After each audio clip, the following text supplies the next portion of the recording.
The electric state ಇದು ನಮ್ಮ Rousseau brothers ಅವರ ಡೈರೆಕ್ಷನ್ ಮತ್ತೆ ಪ್ರೊಡಕ್ಷನ್ ಟೀಮ್ ಅಲ್ಲಿ ಬಂದಂತಹ ಒಂದು ಮೂವಿ. ಇದು ಸೈಮನ್ ಸ್ಟಾಲನ್ ಹ್ಯಾಗ್ ಅವರ ದಿ ಎಲೆಕ್ಟ್ರಿಕ್ ಸ್ಟೇಟ್ ಅನ್ನುವಂತಹ ನಾವೆಲ್ ನ ಆಧಾರವಾಗಿಟ್ಟುಕೊಂಡು ಮಾಡಿದಂತಹ ಸಿನಿಮಾ. ಈ ಸಿನಿಮಾದಲ್ಲಿ ಮನುಷ್ಯರು ಅವರ ಮೈಂಡ್ ಅನ್ನ ಒಂದು ರೋಬೋಟಿಕ್ ಡ್ರೋನ್ ಗೆ ಅಪ್ಲೋಡ್ ಮಾಡಿದ್ರೆ ಅವ್ರು ಏನ್ ಮಾಡ್ಬೇಕು ಅನ್ಕೊಂಡಿರ್ತಾರೋ ಅದನ್ನೆಲ್ಲ ಒಂದು ರೋಬೋಟ್ ಹತ್ರ ಮಾಡಿಸಿದ್ರೆ ಹೇಗಿರುತ್ತೆ, ಏನೇನೆಲ್ಲ ಆಗತ್ತೆ, ಆ ತರ ಮಾಡೋದಿಕ್ಕೆ ಅವ್ರು ಬಳಸಿದಂತಹ ಆ ಒಂದು ಟೆಕ್ನಾಲಜಿ ಯಾವ ರೀತಿ ಡೆವಲಪ್ ಆಗುತ್ತೆ. ಅಷ್ಟೇ ಅಲ್ಲದೆ ಈ ಸಿನಿಮಾದಲ್ಲಿ ಬರೀ ಮನುಷ್ಯರು ಕಂಟ್ರೋಲ್ ಮಾಡುವಂತಹ ಡ್ರೋನ್ ಗಳನ್ನ ನಾವು ನೋಡೋದಿಲ್ಲ. ಆರ್ಟಿಫಿಷಿಯಲ್ ಇಂಟೆಲಿಜೆನ್ಸ್ ಹೊಂದಿ ಸ್ವತಃ ಥಿಂಕ್ ಮಾಡಲು ಅರ್ಹರಿರುವಂತಹ ರೋಬೋಟ್ ಗಳನ್ನು ನಾವು ನೋಡ್ತೀವಿ.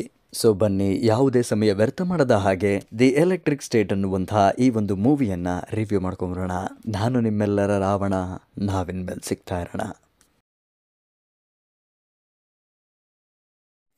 ದಿ ಎಲೆಕ್ಟ್ರಿಕ್ ಸ್ಟೇಟ್ 1990ರಲ್ಲಿ ಮನುಷ್ಯರು ಮತ್ತೆ ರೋಬೋಟ್ಗಳ ವಿರುದ್ಧ ಒಂದು ಮಹಾನ್ ಯುದ್ಧವೇ ಶುರುವಾಯಿತು. ಆ ಯುದ್ಧವನ್ನ ಮನುಷ್ಯರು ಗೆಲ್ತಾರೆ. ಅದು ಕೂಡ ಈಥನ್ ಸ್ಕೇಟ್ ಅನ್ನುವಂತಹ ಒಬ್ಬ ಟೆಕ್ನಾಲಜಿಸ್ಟ್ ಇಂದ ಅವನು ಮನುಷ್ಯರ ಮೆದುಳನ್ನ ಒಂದು ರೋಬೋಟಿಕ್ ಡ್ರೋನ್ ಗೆ ಅಪ್ಲೋಡ್ ಮಾಡುವಂತಹ ನ್ಯೂರೋಕ್ಯಾಸ್ಟರ್ ಟೆಕ್ನಾಲಜಿಯನ್ನ ಕಂಡುಹಿಡಿದು ಅದನ್ನ ಆ ರೋಬೋಟ್ಗಳ ವಿರುದ್ಧ ಬಳಸಿ ಆ ರೋಬೋಟ್ ವರ್ಸಸ್ ಹ್ಯೂಮನ್ಸ್ ಯುದ್ಧವನ್ನ ಗೆಲ್ಲಿಸ್ತಾರೆ. ಈ ಒಂದು ಕಾರ್ಯ ಸಾಧನೆಯಿಂದ ಮನುಷ್ಯರೆಲ್ಲರೂ ಆ ಡ್ರೋನ್ ಗಳಿಗೆ ಮೊರೆ ಹೋಗ್ತಾರೆ. ತಮ್ಮೆಲ್ಲ ಕೆಲಸಗಳನ್ನು ಆ ನ್ಯೂರೋಕ್ಯಾಸ್ಟರ್ ಎಲಿಮೆಂಟ್ ಗಳನ್ನ ಹಾಕೊಂಡು ಆ ಡ್ರೋನ್ ಗಳ ಮೂಲಕ ಮಾಡಿಸ್ತಾರೆ. ಇದರಿಂದ ಮನುಷ್ಯರ ಜೀವನ ಒಂದು ವರ್ಚುವಲ್ ಪ್ರೋಗ್ರಾಮಿಂಗ್ ಆಗಿ ಸೆಟ್ ಆಗೋಗುತ್ತೆ. ನಿಯಂತ್ರಣವಿದ್ದರೂ ಕೂಡ ಅನುಭವಿಸಲಾಗದೆ ಮನುಷ್ಯ ತನ್ನನ್ನ ತಾನು ಆ ರೋಬೋಟ್ ಗಳಿಗೆ, ಆ ರೋಬೋಟಿಕ್ ಡ್ರೋನ್ ಗಳಿಗೆ ಮೊರೆ ಹೋಗುತ್ತಾನೆ.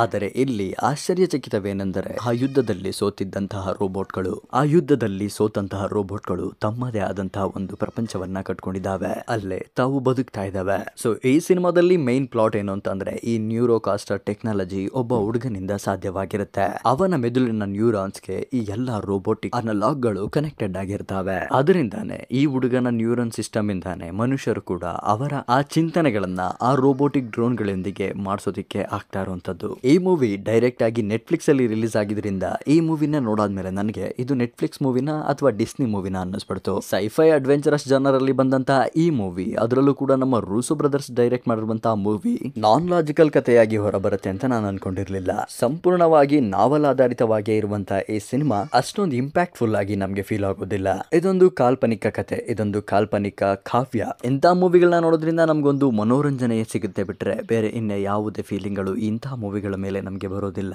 ಸ್ಟ್ರೇಂಜರ್ ಥಿಂಗ್ಸ್ ನ ಮಿಲ್ಲಿ ಬಾಬಿ ಬ್ರೌನ್ ಮತ್ತೆ ನಮ್ಮ ಕ್ರಿಸ್ ಪ್ರಾಟ್ ಅವರು ಈ ಸಿನಿಮಾದಲ್ಲಿ ಲೀಡಿಂಗ್ ರೋಲ್ ಆಗಿ ನಮ್ಗೆ ಕಾಣ ಸಿಗ್ತಾರೆ. ಮಿಲ್ಲಿ ಬಾಬಿ ಬ್ರೌನ್ ಅವರು ತುಂಬಾ ಚೆನ್ನಾಗಿ ಆಕ್ಟಿಂಗ್ ಮಾಡಿದ್ದಾರೆ. ಬಟ್ ನಮ್ಮ ಕ್ರಿಸ್ ಪ್ರಾಟ್ ಅವರ ಆಕ್ಟಿಂಗ್ ನನಗೆ ಅನ್ನಿಸ್ತು. ಸುಮಾರು 2 ಗಂಟೆ 8 ನಿಮಿಷ ಇರುವಂತಹ ಈ cinema feel good cinema Netflix ಅಲ್ಲಿ ಹಿಂದಿ ಮತ್ತೆ ಇಂಗ್ಲಿಷ್ ಭಾಷೆಗಳಲ್ಲಿ ನಮ್ಗೆ ಸಿಗುತ್ತೆ. ರೂಸೋ ಬ್ರದರ್ಸ್ ಡೈರೆಕ್ಷನ್ ಮೂವಿ ಆಗಿರೋದ್ರಿಂದ ನಾನು ಈ ಮೂವಿನ ನೋಡಿದೆ. Finally it's a good movie, one time watchable. Time ಸಿಕ್ಕಾಗ ನೋಡಿ ಅಂತ ಹೇಳ್ತಾ ಸಿಗೋಣ ಮುಂದಿನ ವಿಡಿಯೋದಲ್ಲಿ. ಅಲ್ಲಿವರೆಗೂ stay tune with Ravan creator. Take care, bye.